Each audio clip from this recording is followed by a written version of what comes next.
저는 오늘 역대하 32장 18절로 23절 말씀을 중심으로 적국의 손에서 구원하신 하나님이라고 하는 제목으로 은혜를 나누고자 합니다.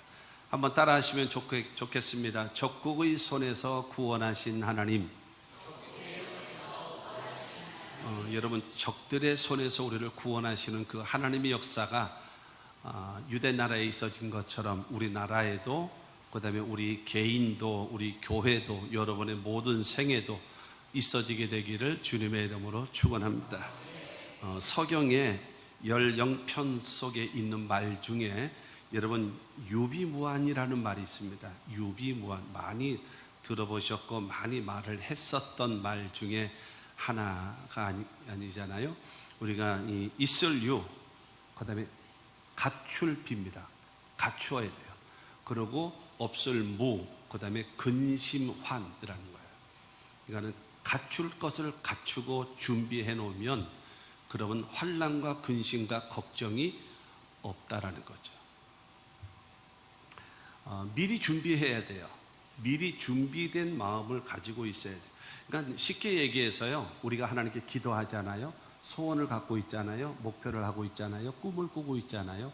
그것을 이루며 성취하고 승리하며 살아가는 사람 얼마나 되어집니까? 많이 되어지면 참 좋겠어요. 그런데 중요한 거는 소원은 있는데, 꿈은 있는데, 하나님께 기도는 하는데 그게 잘 안 돼요. 왜 안 될까요? 준비되지 않아서 그래요. 준비되어져요. 내가 그거를 갖고 싶으면 그걸 가질 수 있는 그릇을 준비해야죠. 그릇을 준비해야죠. 그렇지 않겠습니까? 어느 후배가 저는 선교사의 비전이 있는 것 같아요 라고 하더라고요. 그래서 외국어를 할 줄 압니까? 그랬어요. 그래서 저는 외국어를 모른대요. 그래서 내가 꿈 깨 그랬어요. 외국어도 공부 안 하면서 무슨 선교사냐, 무슨 선교사냐. 어떤 사람 더 이상한 사람이 하나 있어요. 좋은 자가용을 하나 구하기를 원한대요. 하나님이 주셨으면 좋겠대요. 그래서 내가 물었습니다. 면허증이 있냐고. 그랬더니 기사 두면 되죠. 그래서 내가 뭐랬는지 아십니까? 시구 떫은 소리 하지 말어. 차를 하나님이 주시기를 원하시면 면허증부터 따. 나 차를 운전할 수 있는 면허증이 있습니다. 다닐 수 있도록 주여 자동차를 주시면 좋겠습니다. 그렇게 기도해야지. 여러분, 그렇지 않습니까? 여러분, 기대가 적어서 못 받나요? 꿈이 적어서, 그러고 아니면 손이 적어서 못 받나요? 다 받을 수 있어요. 근데 왜 못 받는가? 내가 준비가 되지 않으면 못 받는다라는 겁니다. 올해가 여러분 6.25 전쟁이 일어난 지가 74년이 된 해지요. 6.25는 민족 사상 가장 큰 비극의 여러분 전쟁이다라고 하는 겁니다. 요즘에는 이 북침이다, 남한에서 북한으로 쳐들어갔다라고 하는 그런 이상한 인간들은 요즘 없는 것 같아요. 왜냐하면은 국가의 여러분 그 문서들이 30년이 지나면 공개하거든요. 공개하는데 여러분, 스탈린하고 그 다음에 김일성하고 박헌영하고 셋이 앉아가지고 대한민국을 쳐들어가기로 합의를 한 문건이 나왔어요. 그렇기 때문에 좌파들, 그 사람들도 여러분 북침이다 이렇게 이상한 헛소리를 많이 하다가 그런 이제 문건이 나오니까 일체 말을 하지를 못하지요. 그래서 남침이다라고 하는 거는 다 여러분 인정하고 있어요. 6.25 전쟁이라고 이야기하는 것은요, 우리나라가 힘이 없었기 때문에 당한 것입니다. 1949년도에 미군이 철수하면서 이승만 대통령은 강력하게 미군에게 요구한 것이 뭐냐면 무기를 달라 그랬어요. 그런데 미군은 무기를 안 줬어요. 우리나라에 주지 않고 그러고 철수를 했죠. 왜 무기를 주지 않았는가? 저 이승만 성격에 무기를 주면 북침할 것이다. 통일을 위해서 북침할 것이다. 이러기 때문에 이승만에게, 그러니까 대한민국에게 무기를 주지 않았어요. 그러고 나서 여러분 철수했죠. 그래서 우리나라는 6.25 전쟁 때 그냥 속수무책으로 당할 수밖에 없죠. 이제 그럴 수밖에 없는 상황이 되어졌는데 1953년도에 여러분 그거 있잖아요. 먼저 6.25 전쟁에서 우리가 저 북한까지 올라갔잖아요. 그래가지고 나중에 이제 일사후퇴로 밀려올 수밖에 없었잖아요. 그때에 여러분 메가더 장군이 원래는 은퇴한 퇴역 장교입니다. 퇴역 장교거든요. 그런데 트루먼 대통령이 저기를 줬어요. 사령관으로 임명하면서 이 남북 전쟁 거기에 투입할 것을 했단 말이에요. 그러다가 전쟁 중에 올라가다가 갑자기 잘렸어요. 갑자기 목이 날아간 거예요. 왜 날아갔는가요? 1945년도 8월 4일날 8월 9일날 일본에 내려때렸던 원자탄 핵 그걸 저 중국에 하나 때리시오.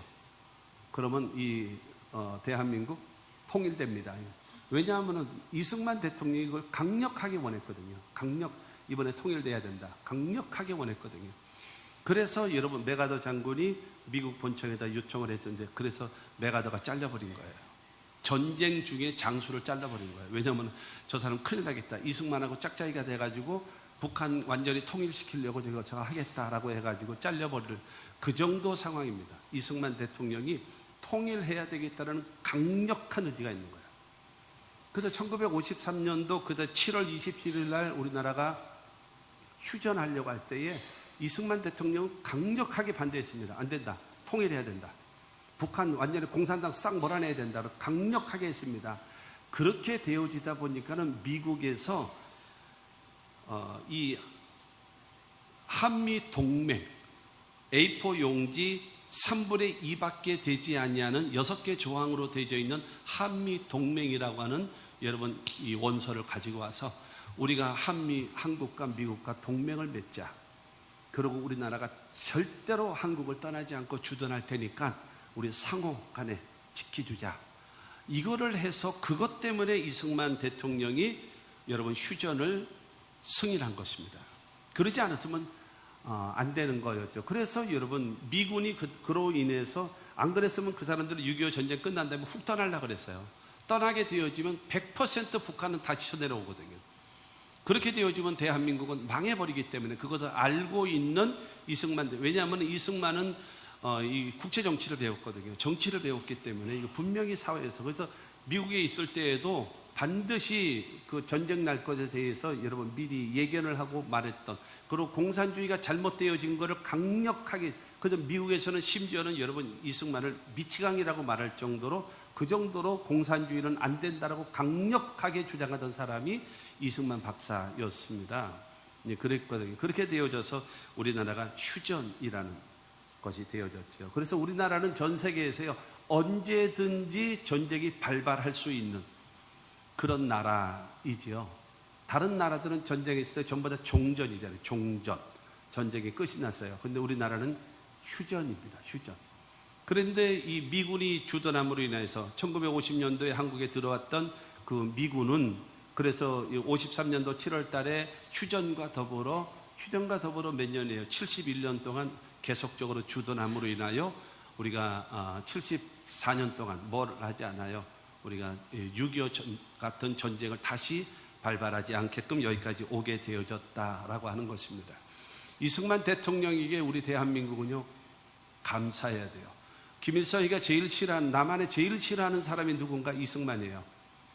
근데 대한민국 사람은 북한 김일성, 김정일이 말을 따라서 여러분 이승만은 없애야 될 사람이라고 하는 망발을 하는 사람들이 너무나 많아요. 여러분 전 세계에서 건국 대통령의 동상이 없는 나라는 한 나라도 없습니다. 완전 미개한 나라 빼놓고는 전부 다 건국. 그래서 조지 워싱턴이라고 하는 미국의 대통령은 건국의 아버지입니다. 건국의 아버지.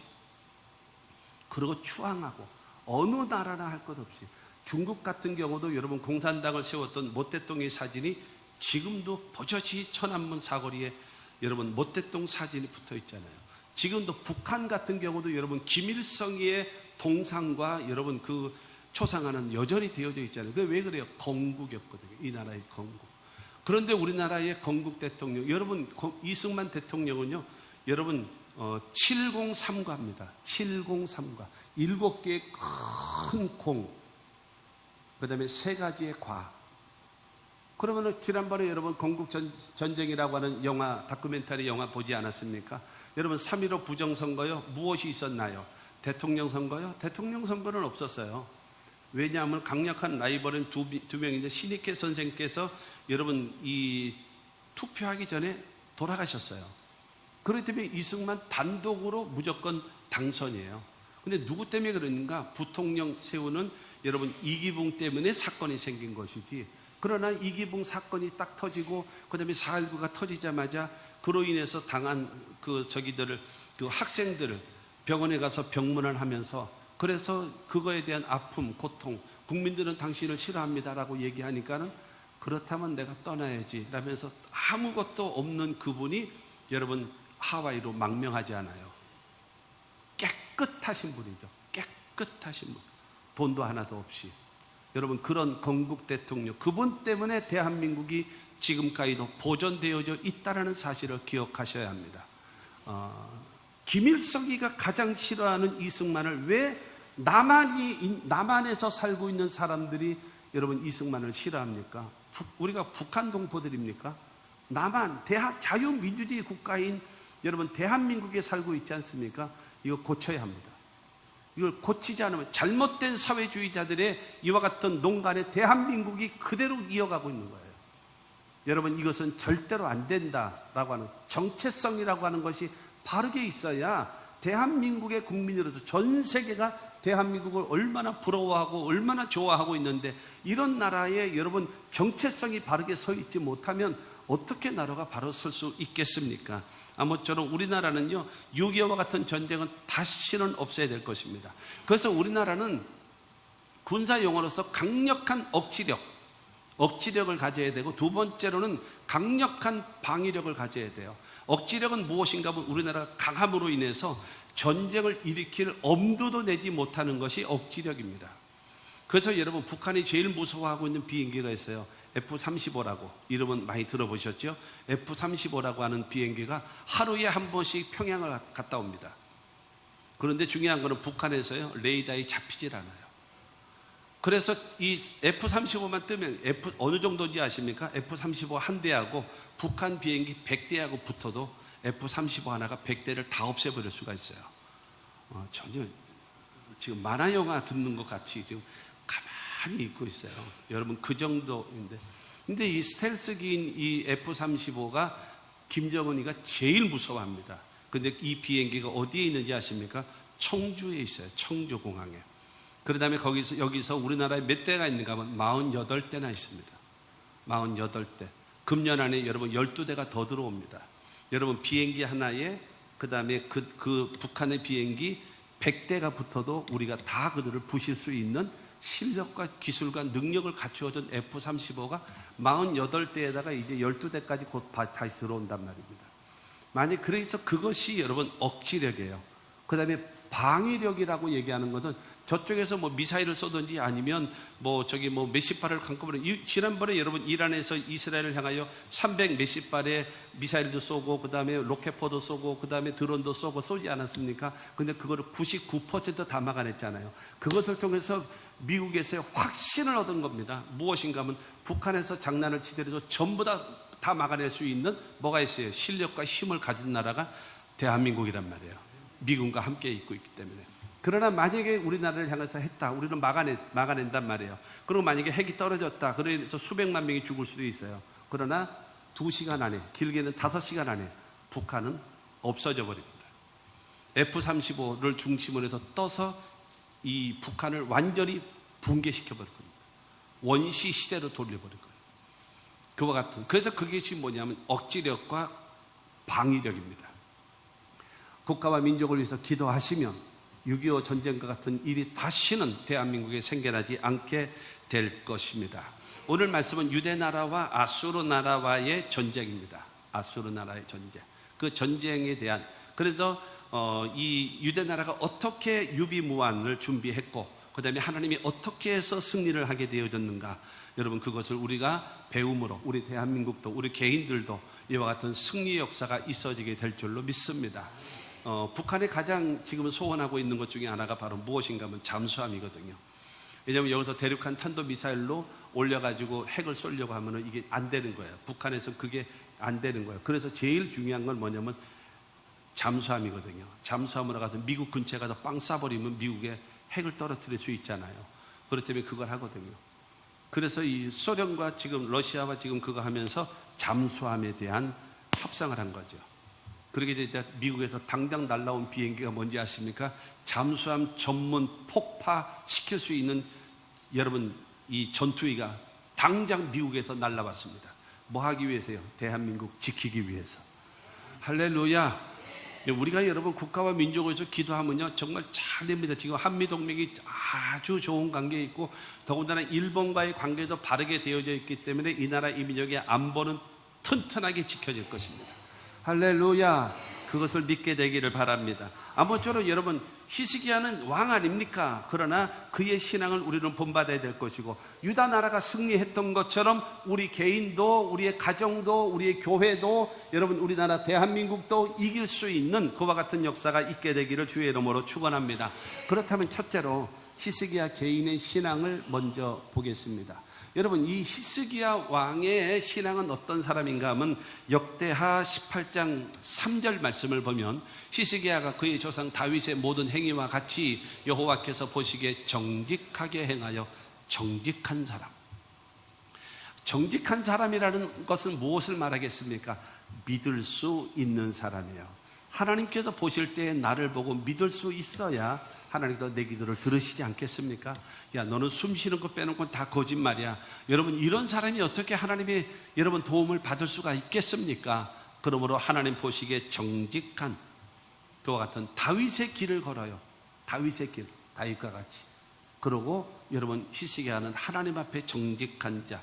그리고 4절 말씀을 보면 열왕기하 18장 4절에 그가 여러 산당을 제거하며 주상을 깨뜨리며 아세라 목상을 찍으며 모세가 만들었던 놋뱀을 이스라엘 자손이 이때까지 향하여 분향함으로 그것을 부수고 누우스돈이라 일컬었더라. 산당을 제거하고 주상을 깨뜨리고 아세라 목상을 찍고 그리고 옛날에 여러분 원망 불평하다가 불뱀에 물려서 수많은 사람들이 죽을 때에 하나님께서 처방으로 놋으로 불뱀을 만들어 놓고 달아라. 그리고 그것을 쳐다본 자마다 살게 되리라 하지 않았습니까? 그걸 만드는 다음에 다 부셔 없앤 것이 아니라 그것이 아직도 남아있는 거예요. 그래가지고 그 놋뱀을 쳐다보면 지금도 자기도 치료받을 줄 알고 그거를 숭배하는 거예요. 그것까지도 다 없애버려요.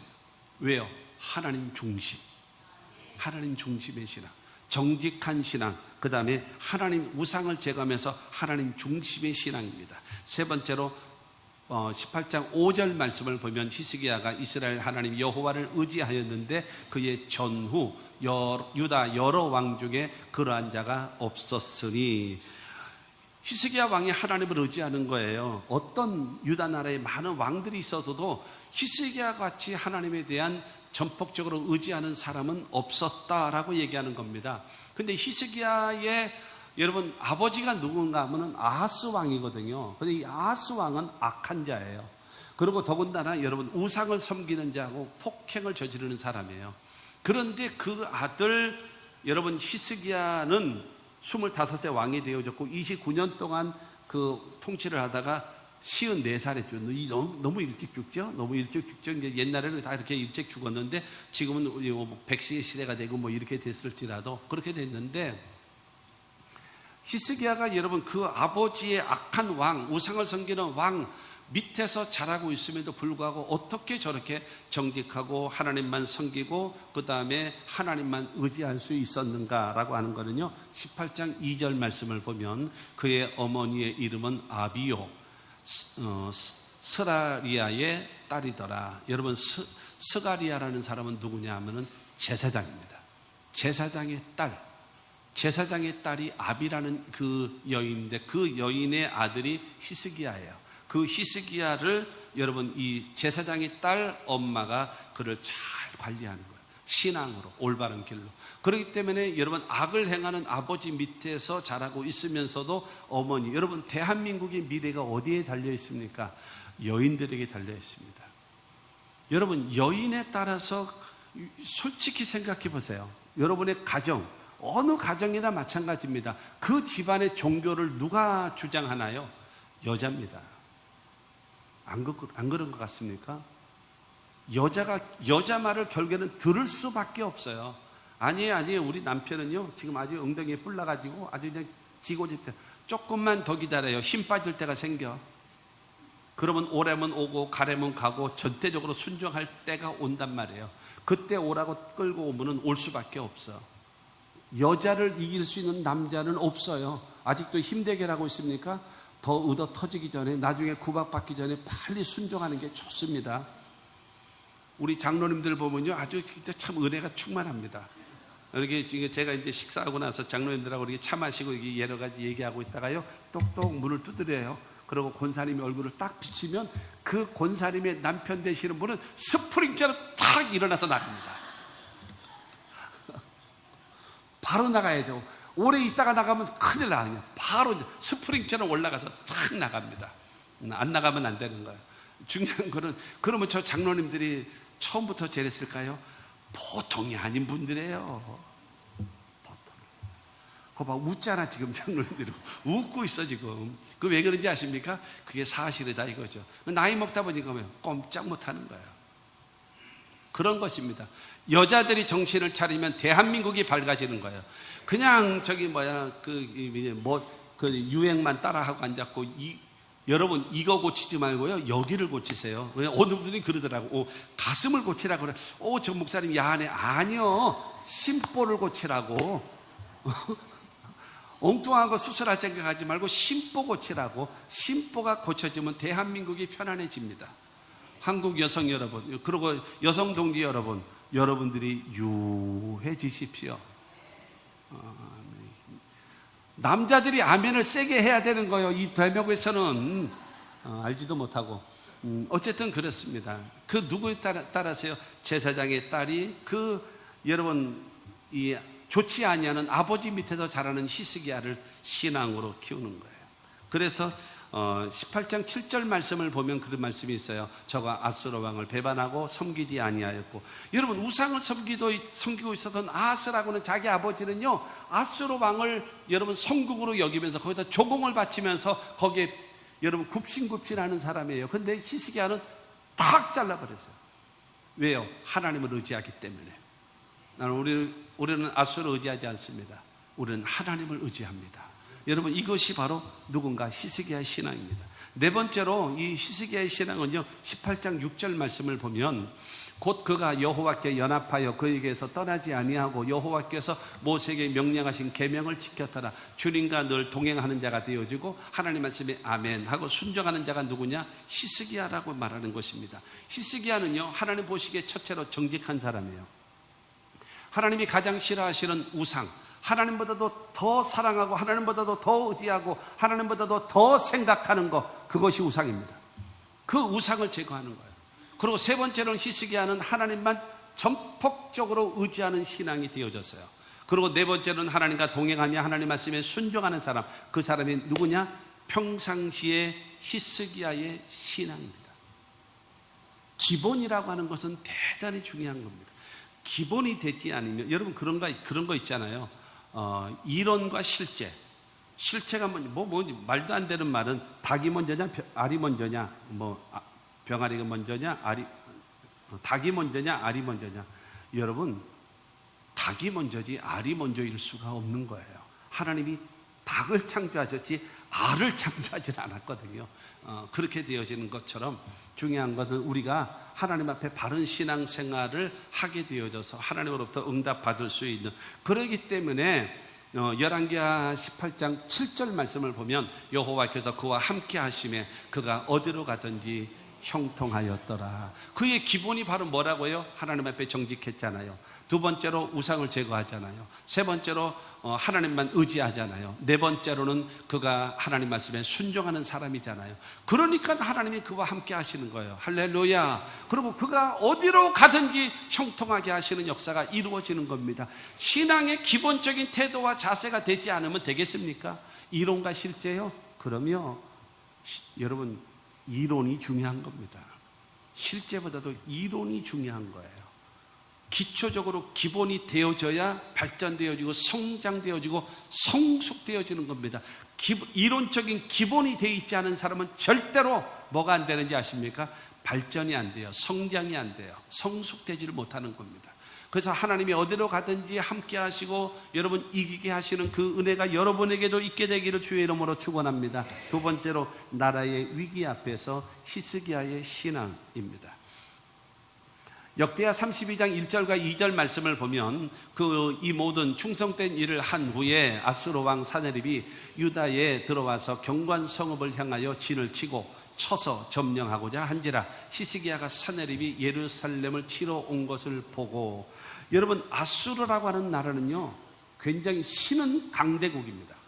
신흥, 아주 그냥 엄청난 세력을 가지고 주변에 있는 모든 나라들을 다 없애버리는 거예요. 그리고 여러분 이스라엘 유대 나라 위에 10개 지파로 되어져 있는 이스라엘 나라도 이미 아수르 나라에게 멸망을 해버렸어요. 그러고 나서 여러분 나중에 신약시대 때에 사마리아 성 사람들을 유대 사람이 뭐라고 여겼어요? 개로 여겼어요. 개. 왜 개로 여겼는지 아십니까? 아수르 나라 저 사람들은요 정말 못된 사람이에요. 어때가지고 전쟁에서 이기잖아요. 그런 다음에 그 진 나라의 여인들을 전부 다 아수르의 남자들과 성관계를 하게 해요. 그래가지고 아수르의 피가 흐르게 만드는 거예요. 그래서 피를 섞어버리는 거예요. 옛날에 여러분 징기스칸이 여러분 이 지배를 하고 다니면서 가는데도 유적이라든가 좋은 건물이라든가 그런 것도 전부 다 유적지 같은 거 전부 다 허물어 버립니다. 왜냐? 거기는 그냥 무식하니까 다 허물어 버려요. 그리고 뭐 만들어요? 잔디밭 만들어요. 풀을 치는 거예요. 왜요? 자기네들은 말 타고 다니면서 세계를 지배했거든요. 그렇기 때문에 말의 먹이가 풀이잖아요. 그래서 여러분 우리나라도 점령한 다음에 저 제주도에다 야 여기 우리나라 말 키우기가 제일 좋은 곳이다 해가지고 세워진 데가 제주도입니다. 그렇기 때문에 제주도는 온 사방천지가 여러분 풀로 잔디로 해놓은 거예요. 그 누가 해놨는가? 전부 다 여러분 몽골에서 와서 그거 해놓은 거란 말이에요. 그것처럼 여러분 아수르 나라가 저렇게 된 거예요. 사네립이라는 저 나라는 그냥 가는 데마다 그냥 다 쓸어버리는 거예요. 그러니까 하나님께서 절대로 유대 나라는 그렇게 만들면 안 되는 거예요. 왜냐하면 거기에서 메시아가 탄생되어져야 되겠기 때문에. 그래서 피가 섞여지면 안 되는 거예요. 그래서 유대 나라를 하나님이 지켜주셔야 되는 거예요. 하나님의 뜻은 반드시 여러분 이루어진다는 사실을 믿게 되기를 바랍니다. 그러면서 여러분 아수르 왕 사네립이 뭐라고 얘기하는가 하면 32장 15절 말씀을 보면 그런지 이와 같이 너희는 히스기야에게 속지 말라, 꾀임을 받지 말라, 그를 믿지도 말라. 어떤 백성이나 어떤 나라의 신도 능히 자기의 백성을 나의 손과 나의 조상들의 손에서 건져내지 못하였나니 하물며 너희 하나님이 너희를 내 손에서 건져내겠느냐 하였더라. 히스기야는 너희들을 목마르게 만들고 줄이고 죽게 만들 거다 라고 말하면서 모든 나라와 그 나라의 신들이 우리나라 앞에 전부 다 멸망했다 이 얘기를 하는 거예요. 그러면서 말합니다. 너희의 유다 나라가 섬기는 하나님도 우리의 손에서 건져내지 못할 것이다. 그러므로 항복하라. 이 사네립이 겁을 주는 거예요. 그러니까 이것으로 인하여 이 유대 나라가 벌벌벌 떠는 거예요. 거기다 여러분 그러니까 숭어가 뛰니까 망둥이도 뛴다고 사네립이 그러니까 그 밑에 이 국방부 장관인 랍사게라는 이름이 그렇잖아요. 랍사게라는 사람은요 역대하 32장 오늘 보면 18절 19절 말씀 보면 사네립의 신하가 유다 방언으로 크게 소리질러 예루살렘 성 위에 있는 백성을 놀라게 하고 괴롭게 하여 그 성을 점령하려 하였는데 그들이 예루살렘의 하나님을 비방하기를 사람의 손으로 지은 세상 사람의 신들을 비방하듯 하였더라 말하고 있습니다. 여러분 중요한 것은 유다 그 방언으로 더군다나 자기네 나라 말로 얘기하면 못 알아들으니까 일단 편안하잖아요. 그런데 유다 사람들에게 유다 방언으로 말하니까는 그 말을 다 알아듣죠. 그런데 하나님을 비방하고 저주하는 거예요. 그러니까 빨리 항복하라. 안 그러면 너희를 다 죽여버릴 것이다. 이렇게 얘기하는 겁니다.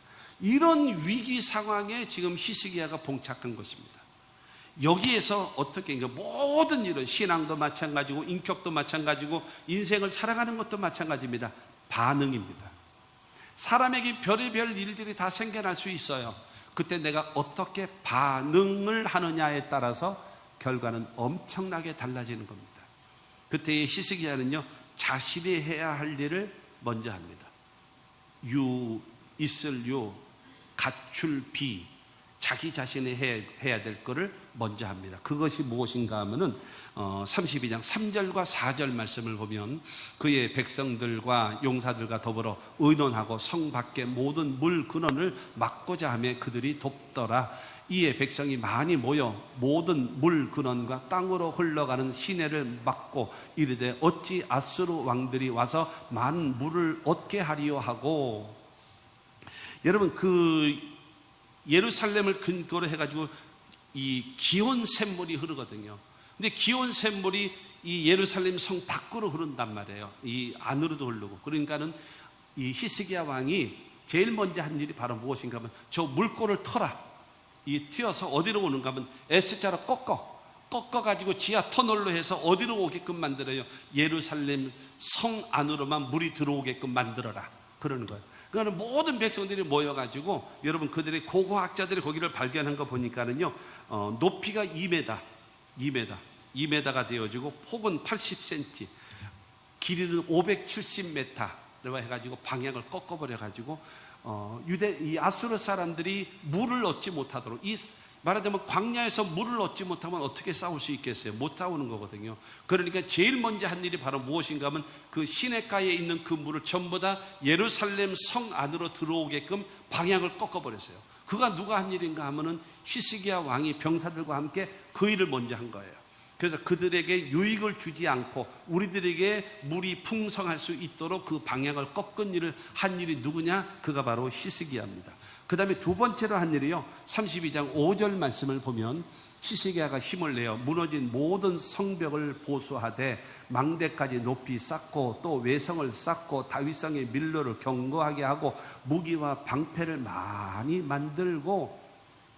히스기야가 한 일이 무엇인가 하면 무너진 성벽들을 다 재건하는 거예요.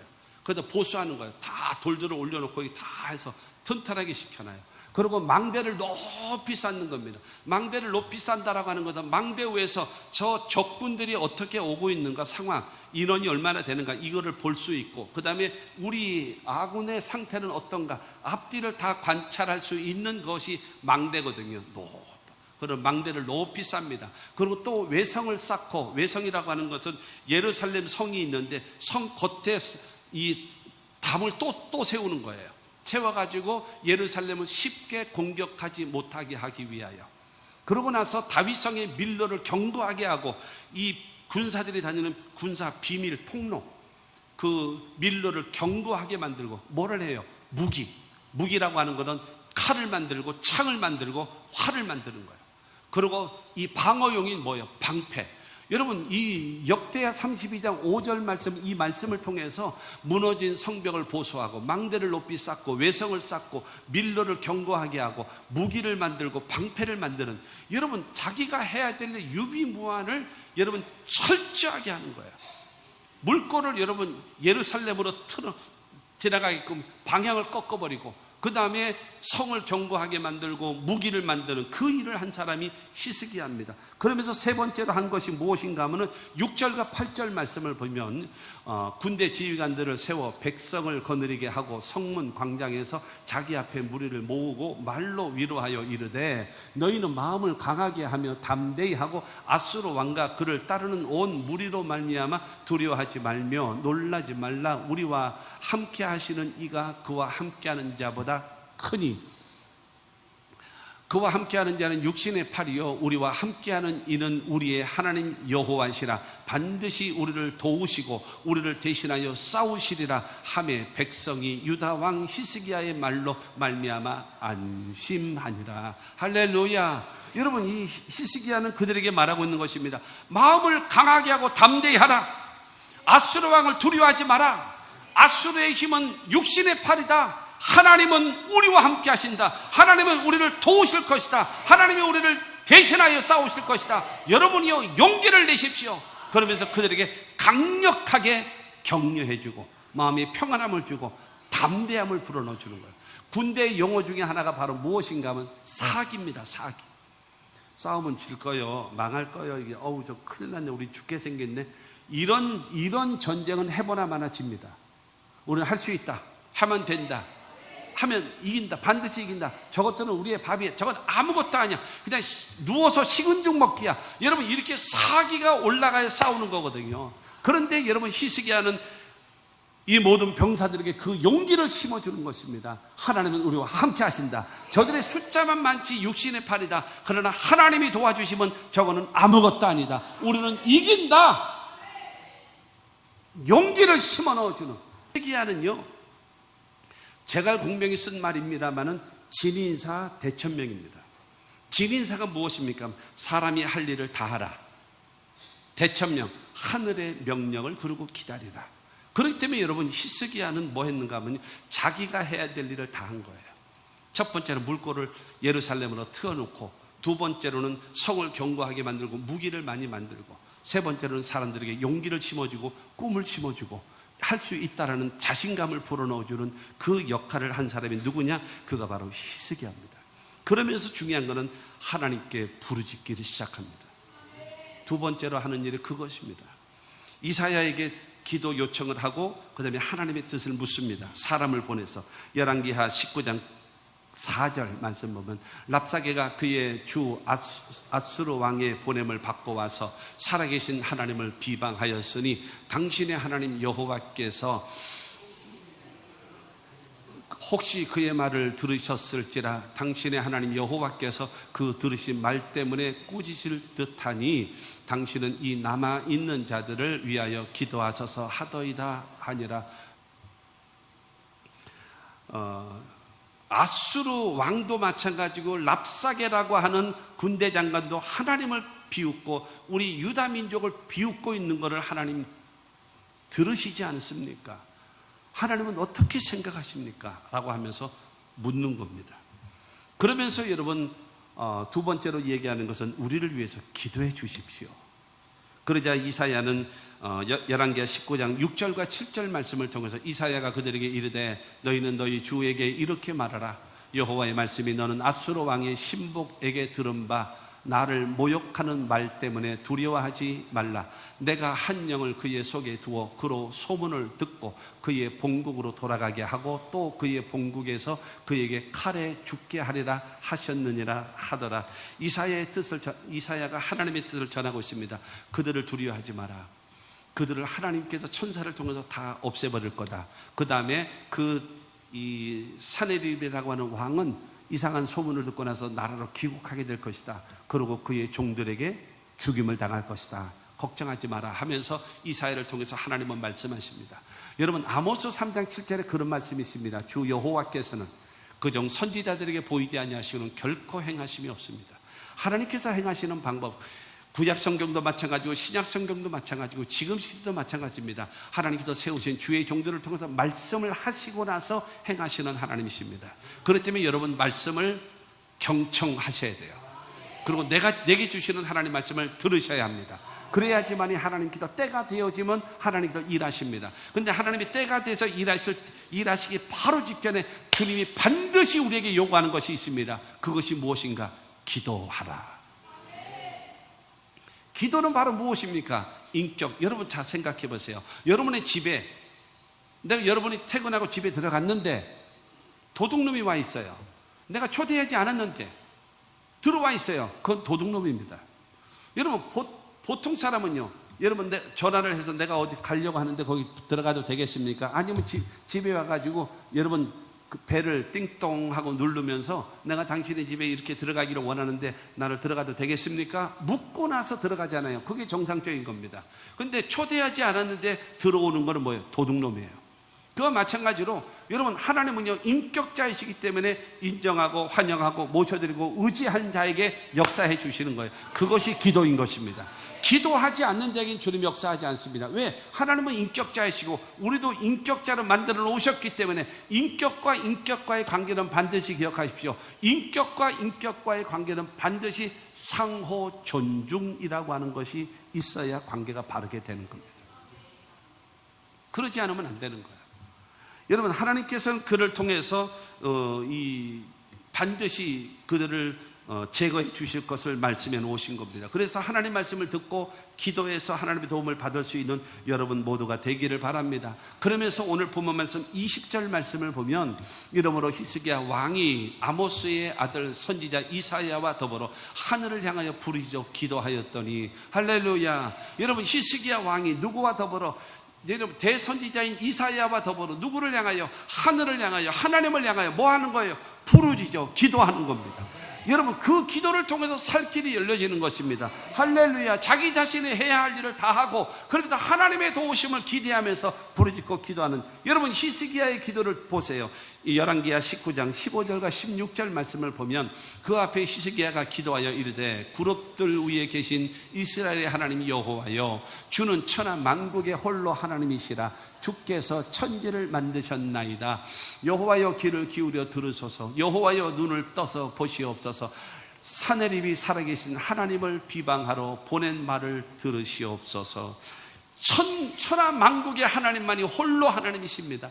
하나님은 천지와 만물을 창조하신 전능하신 하나님이십니다. 그러므로 하나님이여, 저들이 하는 말을 들으시옵소서. 하나님이여, 저들이 해내는 만행을 보시옵소서 라고 하면서 그들을 고발하고 있어요. 하나님의 도우심을 기대하는 것입니다. 이와 같이 여러분, 자신이 믿고 의지하는 하나님께 기도하는 것입니다. 우리나라 근대 역사를 보면, 근대 역사를 보게 되어지면 나라가 어려움에 처하고 문제가 생겨났을 때에, 여러분 청와대에서는요 기독교 단체의 목사님들을 초청을 했습니다. 그리고 나라가 이러한 지금 어려움에 처했으니, 그러므로 교회들이 모여서 나라와 민족을 위해서 기도해 주십시오 요청을 했습니다. 그러면 그때마다 여러분, 한국 교회는 여의도 광장에서 100만 명의 인원이 모여서 하늘의 하나님께 부르짖고 기도하고, 100주년 기념 때도 마찬가지고, 엑스폴로 74때도 마찬가지고, 여러분 카터가 미군 철수한다라고 할 때에 여러분 이 정일권 국무총리가 반드시 우리나라를 위해서 기도해 주시라고 할 때, 대낮에 여러분 성회를 할 때에 국회의사당 뒤쪽에 대낮에 비는 오지 않았었는데 큰 무지개가 양쪽으로 여러분 펼쳐 있는 겁니다. 그때에 여러분 그 성회 본부에서 말했습니다. 미군은 철수해도 하나님은 철수하지 않는다. 여러분, 이로 인하여서 하나님께서 이 나라의 민족을 지켜주셨습니다. 여러분, 대한민국은 첫째로는 안보가, 두 번째는 정치가, 세 번째는 경제가, 네 번째는 사회 문제가 심각합니다. 여기에 하나님의 도우심을 받아야 합니다. 윤석열 대통령은요, 기독교 지도자들을 초청해서 국가와 민족을 위해서 기도해달라고 요청해야 됩니다. 그래야지만 이 대한민국의 살 길이 열릴 겁니다. 여러분, 이렇게 우리도 기도하면은 하나님께서 이 나라를 살려주시고 도와주실 줄로 믿습니다. 세 번째로 여러분, 히스기야를 위하여 일하시는 하나님입니다. 여러분, 히스기야가 어땠는가요? 여러분, 아수르가 쳐들어왔을 때 자신의 해야 할 일 뭐였어요? 물줄기를 바깥으로 나가지 못하게 예루살렘으로만 오게 하잖아요. 그러고 나서 여러분 성을 견고하게 하고 무기를 만들잖아요. 그러고 나서 여러분 이 군사들에게 용기를 주고 담대함을 심어주잖아요. 그러고 나서는 이사야와 함께 하늘을 향하여 부르짖고 기도하는 신앙을 가진 여러분 그 유대 나라를 위해서 하나님이 일하시는 거예요. 21절 말씀 봅니다. 21절 여호와께서 한 천사를 보내어 아수르 왕의 진영에서 모든 큰 용사와 대장과 지휘관들을 멸하신지라. 이게 첫 번째입니다. 두 번째가 아수르 왕이 낮이 뜨거워 그의 고국으로 돌아갔더니 두 번째입니다. 세 번째로 그의 시내 전에 들어갔을 때에 그의 몸에서 난 자들이 거기서 칼로 죽였더라. 이 아수르 군대가 얼마인가? 18만 5천 명이에요. 어마어마한 숫자예요. 예루살렘을 겹겹이 싸고도 남는 어마어마한 숫자입니다. 그런데 모든 큰 용사, 대장, 지휘관 모든 군사를 싹 죽여버립니다. 열왕기하 19장 35절 말씀을 보면 이 밤에 여호와의 사자가 나와서 아수르 진영에서 군사 18만 5천 명을 친지라. 아침에 일찍이 일어나 보니 다 뭐가 돼요? 송장이 되었더라. 하나님이 손을 쓰시는 거예요. 여러분, 사람이 하게 되어지면 요즘은 난리 납니다. 인권이 뭐 어떻고 뭐 법적으로 어떻고 특검을 해야 된다 뭐 어쩐다 온갖 난리가 날 것입니다. 그런데 중요한 건 누가 손을 썼어요? 하나님이 적군으로 18만 5천 명을 전부 다 뭘로 죽였을까요? 아마 심장마비로 다 죽겠는 거예요. 18만 5천 명 그냥 싹 죽여버립니다. 아멘 하십시오. 하나님이 도와주시면 되는 거예요. 하나님이 일하시면 되는 거예요. 그렇게 되어지니까 여러분 어떻게 되겠습니까? 아수르 왕이요 놀래 자빠지. 아마 혈압이 막 쭉쭉쭉 올라갈 거예요. 얼굴은 새빨개지고 심장이 지금 자기도 죽게 생겼지. 걸음만 날살래라 그러고 자기 나라로 도망을 가버렸어요. 그리고 도망간 다음에 자기 나라의 신전 있잖아요. 신전 가서 하면서 그 신 앞에 경배를 하고 있는데 다른 사람도 아니고 그의 아들들이 사네립을 죽여버립니다. 그 역사적으로 보게 되면 사네립의 아들이 셋이 있는데 첫째와 둘째와 셋째가 있는데 다 배다른 형제예요. 근데 이 셋째 아들을 자기 후계자로 삼으려고 세우려고 그러는 거예요. 그러니까 첫째와 둘째가 아버지를 죽여버린 거예요. 그래서 반란이 일으켜진 거예요.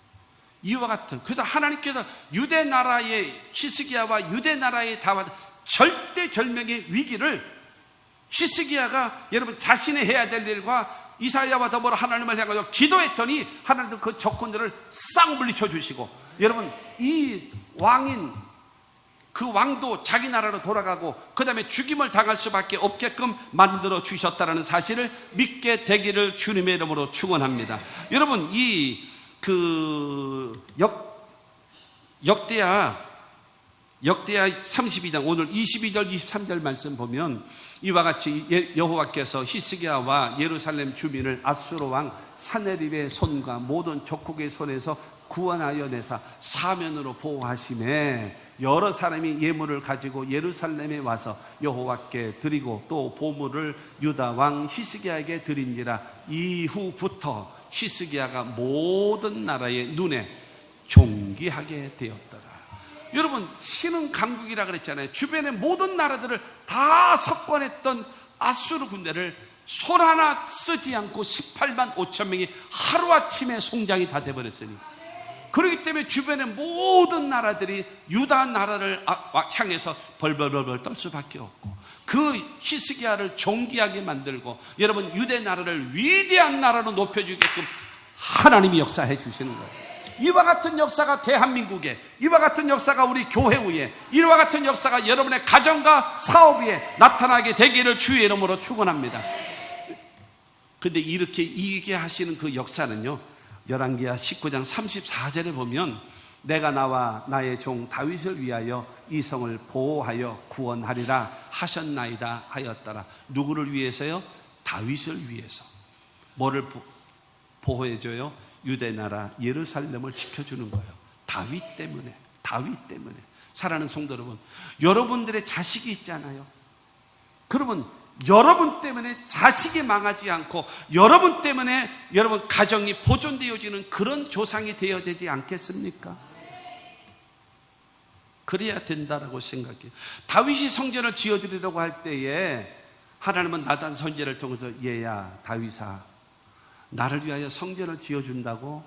너무 좋다. 내가 너무너무 좋아. 그런데 너는 안 돼. 왠지 아니? 왜냐하면 다윗은 전쟁을 해서 한 번도 져본 적이 없어요. 너 때문에 너무나 많은 과부가 생겼다. 너 때문에 너무 많은 고아들이 생겼어. 이들을 너라고 하면 피눈물을 삼키고 있어. 이를 갈고 있어. 근데 네가 성전을 짓는다고 하면은 전부 다 자기네 그걸 뺏어가 가지고 전부 다 그래서 성전 지었다라고 말할 것 아니겠냐. 너는 안 돼. 너는 성전을 지을 수가 없어 라고 말하는 거예요. 그러나 사무엘하 7장 16절 말씀 보면 내 집과 내 나라가 내 앞에서 영원히 보존되고 내 왕위가 영원히 경고하리라 하셨다 하라. 나를 위하여 성전을 지어드리려고 했던 그 마음을 가진 다윗아, 내 집, 내 나라, 내 앞에서 영원히 보존될 것이고 네 왕이, 그 왕조가 끊어지지 않고 계속적으로 이어지리라. 그래서 그의 후손 중에 우리 구주 예수 그리스도를 탄생시키는 위대한 계보가 되어지는 겁니다. 할렐루야. 누구 때문에 살아요? 다윗 때문에. 다윗과 하나님이 언약을 맺은 것 때문에 지금 히스기야 왕 때에 위기에 처한 유대 나라를 지켜주는 원인이 누구 때문이냐? 다윗 때문이라는 거예요. 우리 모두가 그와 같은 하나님의 사람들 됩시다. 그렇잖아요. 여러분의 자녀들, 여러분은 천국 갈 거예요. 여러분의 자녀들 네 인생은 네 인생이니까 네가 알아서 해라. 여러분 이렇게 무책임해야 되겠습니까? 이렇게 무책임해요? 돈만 많이 물려주면 돼요? 그러면 더 지옥으로 살 텐데. 여러분 기분 좋으십니까? 그렇게 살고 싶으세요? 여러분만 천국 가실 겁니까? 자식들은 지옥 가도 괜찮아요? 좋은 여자 만나기만 하면 돼요? 돈 많은 여자 만나기만 하면 돼요?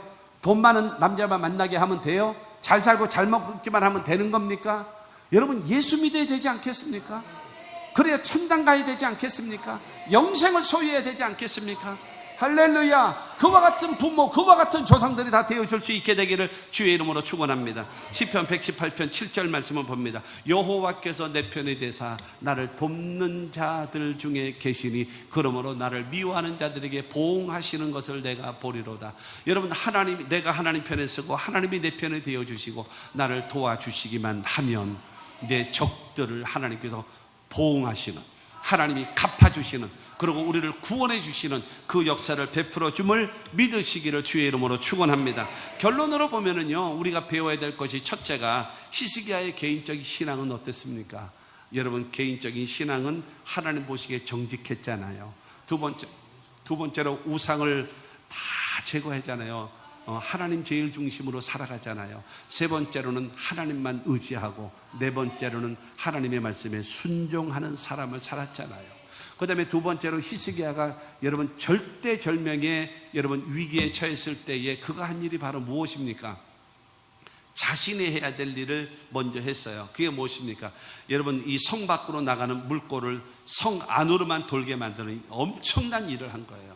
그 일을, 물꼬를, 여러분 이 외부로 나가는 그 물을, 여러분 성 밖에 흐르는 물을 차단했잖아요. 그러고 나서 성곽은 오히려 든든히 생겨놓고, 그 다음에 무기를 만들고 방패를 만드는 그 역할을 하고, 그 다음에 왕으로서 여러분 군사들에게, 지도자들에게 뭘 줘요? 용기를 주고 담대함을 주고 할 수 있다라고 하고 하나님이 도와주실 것이라고 여러분 강력한 믿음을 주지 않습니까? 그러면서 히스기야가 한 일이 바로 무엇입니까? 이사야와 더불어 하나님의 뜻을 묻고 하늘의 하나님을 향하여 부르짖고 기도하였더니, 세 번째로 하나님께서 하신 일이 무엇입니까? 첫째로 그의 병사 18만 5천 명을 하루아침에 송장이 되게 하시고, 할렐루야. 유대 나라를 여러분 집어삼키려고 다가왔던 사내립 이 왕이 여러분 걸음만 날 살려라 도망갈 수밖에 없고, 그러고 나서 자기 신전에서 신을 섬기려고 할 때에 여러분 정말로 아들에게 죽임을 당하는, 반란으로 인하여서 그저 죽임을 당하는, 그래서 원수의 목전에서 상을 베푸시는 하나님의 역사를 베풀어 주었음을 믿게 되기를 주의 이름으로 축원합니다. 히스기야와 유대 나라에 여러분 하나님께서 편이 되어 주시고 도와주셔서 승리가 되어진 것처럼, 그리고 다윗의 약속하신 말씀 때문에 유대 나라를 지켜준 것처럼, 우리도 히스기야와 같은 신앙, 다윗과 같은 여러분 선조와 조상과 부모가 될 수 있는 여러분 모두가 되기를 주의 이름으로 축원합니다. 우리나라는요, 하나님이 보호하사 우리나라 만세. 여러분 이 애국가는요 스님들도 부르고 있어요. 무당들도 부르고 있습니다. 유교 신자들도 부르고 있습니다. 대한민국의 5천만 모든 사람들이 하나님이 보호하사 우리나라 만세라고 여러분 고백하고 있고 애국가를 부르는 나라가 대한민국입니다. 그러므로 하나님께서 이 나라 이민족을 도와주실 것입니다. 여러분 우리가 히스기야와 같은 신앙과 다윗과 같은 신앙을 갖게 되어지면 하나님께서 우리나라 이민족도, 우리 교회도, 여러분의 가정과 사업도, 여러분 개인의 삶도 하나님께서 모든 적국의 손에서 구원하실 겁니다. 하나님이 도와주실 것입니다. 그 승리가 우리 모두에게 있게 되기를 주의 이름으로 축원합니다.